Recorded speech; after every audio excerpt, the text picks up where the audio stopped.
Hi, my name's Walter Montero.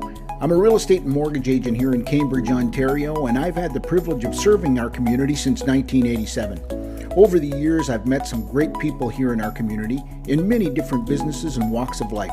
Some, of course, are well known, and others are some of the best kept secrets in town. So the purpose of this podcast is to share and introduce them to you. Welcome to the I Love Cambridge podcast. Well, you got a great name, Jim Jackson. I mean, how can you forget a name like that?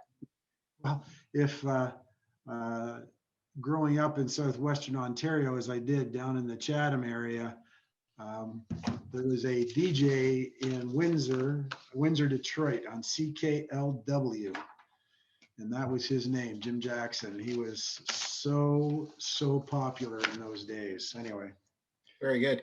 And now he's the president of Adept Food and Beverage. There you go. I would be 100.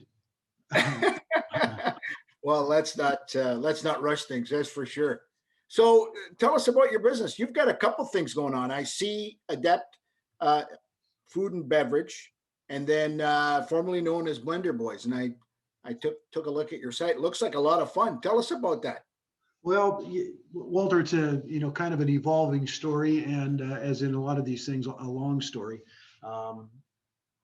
I have been in and around the food business essentially all my working life. So my working life started when I was 15. So yeah, let's not talk about how long that is, but it's a long time. I got involved in the frozen beverage, let's call it the frozen drinks business. None of our products are frozen, but all our products end up making frozen drinks for the vast majority of them. About 20 years ago, and primarily in the food service world at that point, though we supplied bulk iced cappuccino mixes and fruit smoothie mixes, etc., primarily to the convenience store channel. So, think Petro-Canada, 7-Eleven, in those days, Sunoco and Shell and all those guys across the country. That evolved, and one fine day and probably too many glasses of wine, we came up with the idea for Blender Boyz, created that product. And I guess I should have one here in front of me, but Blender Boyz comes out of the idea that kind of Keurig invented, or Tassimo invented. So single cup, single serve. We set out to be the Keurig of blender drinks. So our Blender Boyz products are all what we call shelf stable, so they don't need to be refrigerated.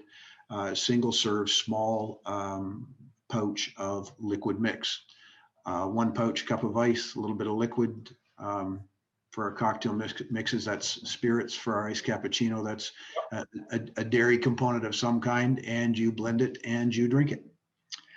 But we kind of kept what we'll call the service side of the world as we went, and eventually we accumulated a couple of more brands, and we were bringing some more importing some products. And Blender Boyz probably was never intended to be the name of a company. It was, a trademark aspiring to be a brand, and it kind of didn't talk about all the things that we did. So early last year, before all this happened, we made a decision to rename the operating company. That's what Adept is, and then separate the businesses in some sense. Take the Blender Boyz website, which used to have a dual purpose, and make it only a consumer site, and focus Blender Boyz on consumers, and put all our food service product and all our efforts on that part of the business under the Adept Food and Beverage umbrella. That's how that all.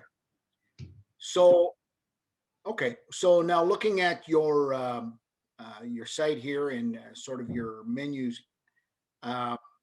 you obviously cater to two different audiences, I would imagine. One looking for cocktails, and others that look like they're leaning towards the nutritional side. Actually, very much so.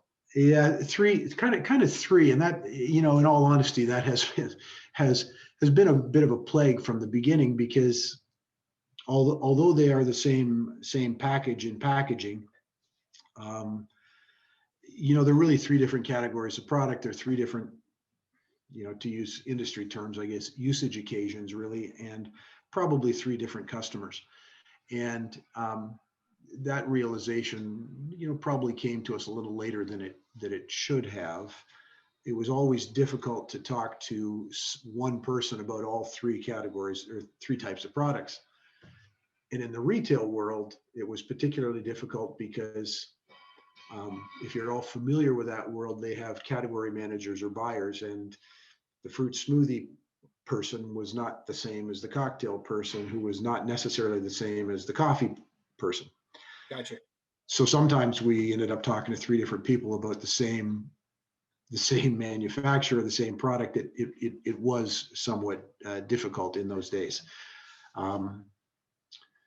On the food service side of the world, however, a lot of restaurants and bars prior to the meltdown here used our product because it was countable.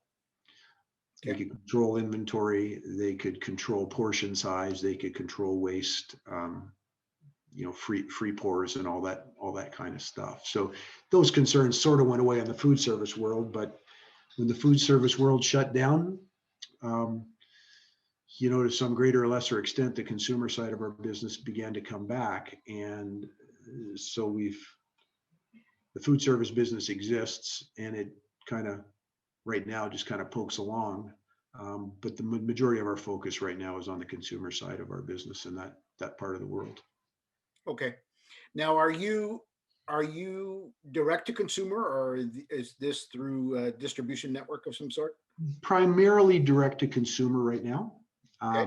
We have in our history been, once upon a time, we were in every Target store in the US. We've done business with Walgreens and some of the bigger retail players there. We have a few specialty outlets that sell our product in Canada, but the honest answer to retail here, or the reality of retail here rather, is that it's pretty expensive, a pretty expensive place to play. And with listing fees and slotting allowances and et cetera, it's pretty hard for me to come up with math that makes that make a lot of sense. So Sure. we're primarily today direct to consumer, but we will go back to bricks and mortar probably in the US more so than here. Okay. Yeah, unless somebody comes along and says, we have to have that product on our shelf. Yeah, totally get it. Okay. Well, very good. Now, what about where's the product manufactured? In beautiful Mississauga, Ontario. Oh, perfect. Okay. Yeah, it is a Canadian manufactured here. It's all Canadian. On our food service side, we have some products that we bring in from the US, but primarily the stuff we sell is made here. Okay, very good. And in terms of ingredients, is there anything in particular, like sugar or sugar-free or anything like that some people would be concerned? I mean, obviously with the fruity drinks, I don't think they're probably too concerned about that. But we don't make many apologies for what's in the cocktail mixes. Our positioning on that is they taste really good. Yeah. Okay. And we just kind of believe if somebody's having a cocktail, they know what they're doing to themselves. The coffee products are made with real coffee extract. They're pretty good. I mean, we have a lot of people that would say they are as good as the there's some donut chain that sells iced cappuccino mixes. I can't remember the name right now. All right. Sells ice caps. Yeah, something like that. Okay. So a lot of people would say they are as good as that. And as a sidebar, I was around at or very shortly after the creation of that whole product category at that donut shop operator. So I've got some latent knowledge about all that. And then the fruit smoothies. We really do say they're a better for you drink. I mean, they're a serving and a half of fruit.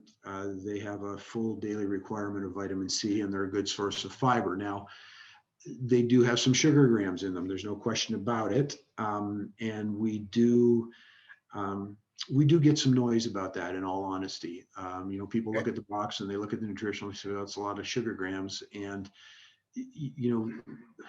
a significant portion of those sugar grams are naturally occurring in the fruit puree that we use. So we can't do an awful lot about it.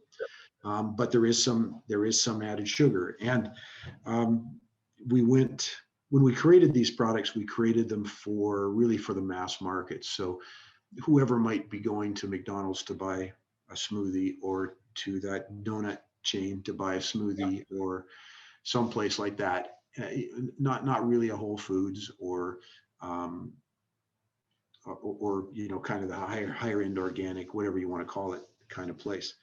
And the reality is, when we went and looked at the sugar grams, calories, total carbs, et cetera, across kind of that whole offer, we were well in the bottom third of those guys. So most everybody else has at least as many grams of sugar, or some of them far more than ours do.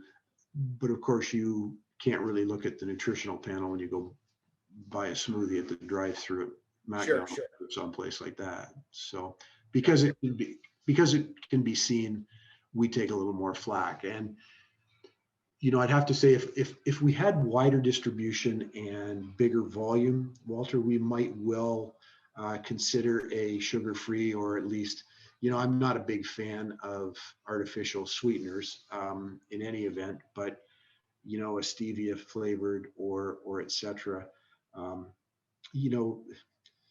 but unless you go artificial, at the end of the day, it's all sugar, right? Like we have a choice. We could sweeten it with juice, or we could sweeten it with agave or something else, and it wouldn't say added sugar, but sugar grams, a sugar gram, Still there. Kind of where it comes from. Sure. Okay. Now, how is this stuff received? Is it in a pouch? Does it fit into like one of the machines? So, now, are you able to edit it all? If I go, absolutely, yeah. Of course I can. Yep. All right. Yep. 2 secs. Yep.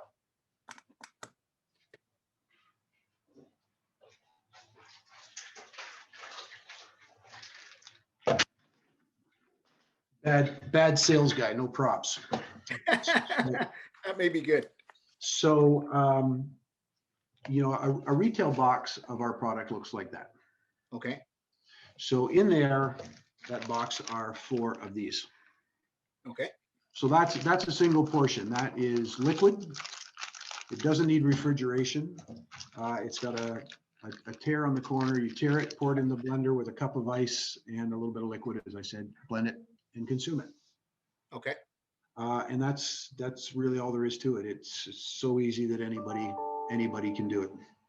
Okay, perfect. And that goes for the coffee and for the nutritional smoothies as well. Yes.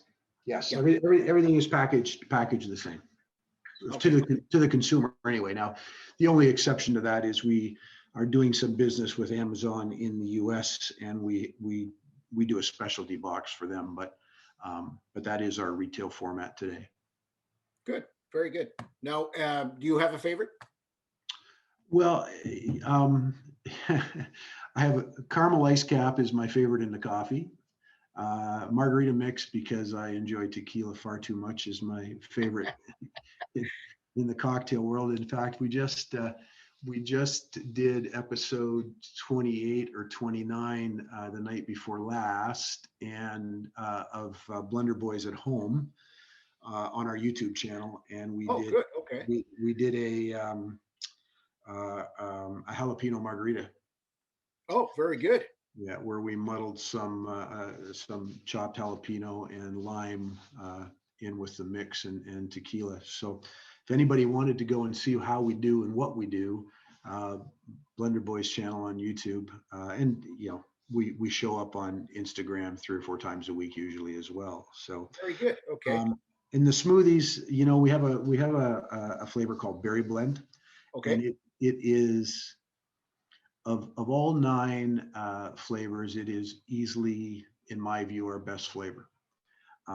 It is the worst selling a flavor across all 9 items. Oh, really? Okay. Yeah, and we've kind of, I mean, it's the most expensive to produce of everything we do because of the commodity that's in it. You know, it's heavily blueberries and raspberries and et cetera, and those are just expensive you know, ingredients these days.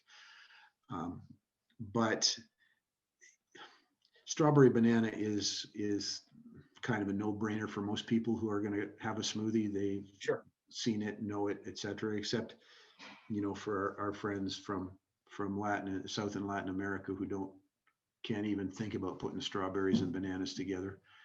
And then, you know, as the demographics have changed over even the last 8 or 10 years, we have a flavor called Tropical Paradise, which is mango, pineapple, banana, and it is neck and neck all the time with strawberry banana as a favorite.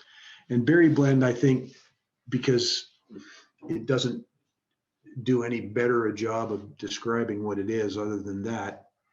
I suspect that people take a look at that and say, yeah, I'm not going to risk that. I'll stick with what's safe and go the strawberry banana way. Okay. Now the box you had held up there, there's 4 pouches in there. Is that what it was? Yep, 4 in there. What does that retail for? Well, the category, the 3 products are differently priced, as you might imagine. If this was widely available in the market, it would retail for between $6.99 and $7.49, probably. Okay. Okay. The cocktail mixes and the coffee are, you know, kind of $4.99, $5.99. Okay. I So think really affordable. Well, you know, in our estimation, it is. You know, Walter, I haven't really had a consumer test yet to say if I said to them, you're going to pay $7 for that, is that a good deal? I suspect that a lot of people would look at that and, in all honesty, question the value, right? Okay. It's just a box. But if you think about 4 drinks out of there, it's pretty reasonable. Sure. Yeah. So, you know, one of the challenges as we work through all this is what do we do to better illustrate the value proposition to a consumer, and how do we convince them? Because inevitably and invariably, if we put one of these in somebody's hand or put it in their mouth, you know, we gain a convert. Yeah. Okay. That sounds great. Now, let me ask you a question. You had alluded to South America, and you had also mentioned the States. Do you distribute globally, or where does your product go? Yeah, we you know, across the range of our products, we are distributed from Victoria to St. John's in Canada. Okay. And that's kind of been one of the biggest adjustments to my life. Is I've, for the last 20 plus years, been a, you know, 25 to 35 week a year traveler, and I'm not sure it hasn't been harder on my wife, me being home for whatever 50 weeks now. But yeah, my beat has been pretty much all over, at least the U.S. and Canada. For a period of time, we imported products from Mexico, so I spent some time there. We don't sell any of these products to Mexico or to South America or Latin America. We do export to the US. We of course have an Amazon.com business in the US. We have a small distribution facility in Central Florida. Okay. I lived there for 10 years, and we have a related business still there. From that little facility, we drop ship for bedbathandbeyond.com in the US. Okay. And also out of that facility with a guy that's been with me for 3 or 4 years now, we do, you know, fairs and festivals and farmers markets and little events kind of close in Central Florida around Orlando there. Yeah. So we sell retail. We have a couple of, you know, liquor stores that carry our product down there, et cetera. And we sell finished drinks at these events as well. So we sell a finished drink, and then if somebody loves it, they can buy a box and take it home. Very good. Excellent. All right. Well, it certainly sounds like a winner. It looks like a neat product. You sold me on the tequila, so I'm gonna have to I'm gonna have to try some of that out, and of course the coffee as well for sure. Awesome. Yeah, well, I'll make you a deal when we're done. You know how to reach me. Flip me an address, and we'll make sure that can happen for you. Awesome. That'd be great. Very good. Very good. Now, Jim, is there any question that I didn't ask you that I should have? Yeah, no, really not about the business, Walter. I guess we're kind of in the throes of deciding. I mean, we've never we've never done as much business locally in all my life. I've never done as much business locally since I sold my restaurants in Southern Ontario anyway, as I probably should have. You know, I've lived off and on around Cambridge since 1989. Mm-hmm. You know, here at that point for 6 years, back in my hometown in Southern Ontario, looking after parents for a couple of years.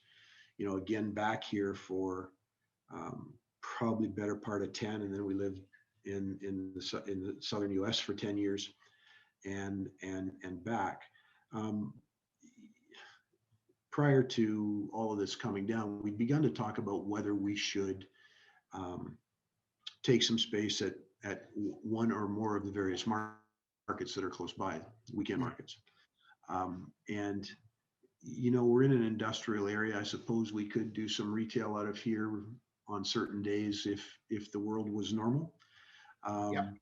But one of the things that we are trying to figure out how to do is do some more local business. I mean, we have a very small amount of distribution. You know, Robert's Box Meats in Kitchener carries our products. Uno Marketplace, which is just around the corner from us, a small Latin grocery store and restaurant, carries our products. We would like more of that. Good. Okay. And we hope as maybe the world reopens that a little bit of that focus will get us there. Awesome. Well, hopefully, maybe this dialogue will fall on the right ears and Well, help you out. let's hope. Very good. Very good. Jim, thanks so much for your time. Your YouTube channel is it Blender Boyz? Yeah, just go to YouTube and search Blender Boyz. Now there's a rap band called Blender Boyz. That's Oh, okay. That's not you guys. That's Okay. not us. You can't imagine me in that. But our logo will come up, and there is a Blender Boyz channel, and yes, and on Instagram we are Blender_Boyz. Okay, perfect. Awesome. Spelled with a Z. Z. Yeah, perfect. Always have to remember what country I'm in when I say that. And yeah, the Z. Yeah, gotcha. So somebody said to me, "How do you remember?" I said, "I don't know." And they said, "Well, easy way is just remember there was no ZZ top." And I said, "Yes." Very good. Jim, Walter, thanks a lot for your time. Hey, thank you so much for the opportunity. I appreciate it. Greatly appreciate it.